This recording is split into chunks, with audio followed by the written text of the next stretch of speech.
YouTube channel and press the bell icon to get the latest updates.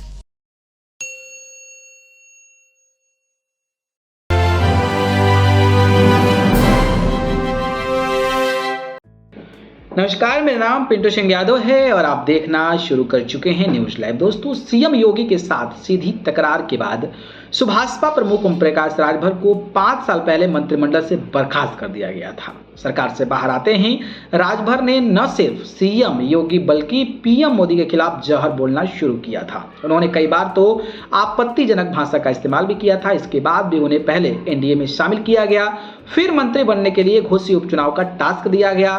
Task भी ओम प्रकाश राजभर हार गए, लेकिन फिर भी मंत्री बन गए। भैया कैसे बन गए, इसकी पूरी जानकारी आपको बताने वाला हूं। जी हाँ, बात करें तो असल में राजभर अकेले भले ही कभी कुछ नहीं कर सकते, लेकिन जिसके साथ जुड़े हैं फायदा तो जरूर हुआ है। राजभर समाज के वोटों पर ओम प्रकाश राजभर इस समय अकेले नेता माने जाते हैं। कई सीटों पर रिजल्ट को प्रभावित करने का दम ओम प्रकाश राजभर देखते हैं।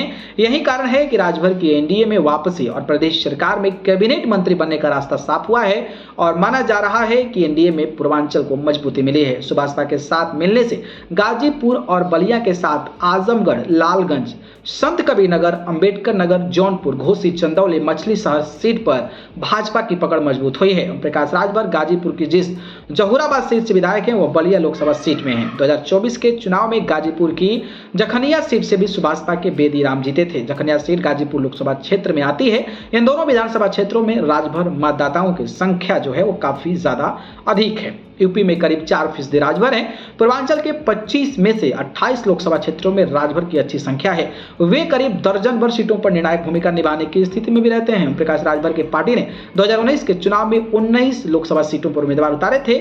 जीत एक भी सीट पर नहीं मिली थी। पार्टी 8 सीटों पर तीसरे नंबर पर आ गई थी। सुभाषपा के 19 उम्मीदवारों को कुल मिलाकर 3 लाख से भी कम वोट मिले थे। यह आंकड़ा बताता है कि सुभाषपा अकेले दम पर जीतने की स्थिति में नहीं है, लेकिन उसका वोट बैंक अगर भाजपा के साथ चला जाए तो जीत की राह आसान हो सकती है। राजभर वोट बैंक भी बसपा समर्थकों की तरफ प्रतिबद्ध माना जाता है, इसलिए भाजपा को लगता है कि उसके साथ राजभर वोट जुड़ जाए तो पूर्वांचल में फतह किया जा सकता है। जानकारों के अनुसार ओम प्रकाश राजभर के चलते सलेमपुर, राबर्ट्सगंज, जौनपुर, घोसी, मछली शहर के और वाराणसी लोकसभा क्षेत्र में एनडीए को फायदा मिल सकता है और इन क्षेत्रों में राजभर मतदाता जो हैं वो अच्छी तादाद में हैं और शायद यही वजह है कि ओम प्रकाश राजभर प्रधानमंत्री नरेंद्र मोदी से लेकर योगी के खिलाफ जिस तरीके से जहर उगले, घोसी उपचुनाव का टास्क दिया गया, हार भी गए, लेकिन इसके बावजूद भी भारतीय जनता पार्टी ने उन्हें मंत्री बनाया है। बाकी अब देखना दिलचस्प होगा कि भैया लोकसभा चुनाव में क्या सच में वो फायदा दिला पाते हैं। इस पर अपनी राय बताएं।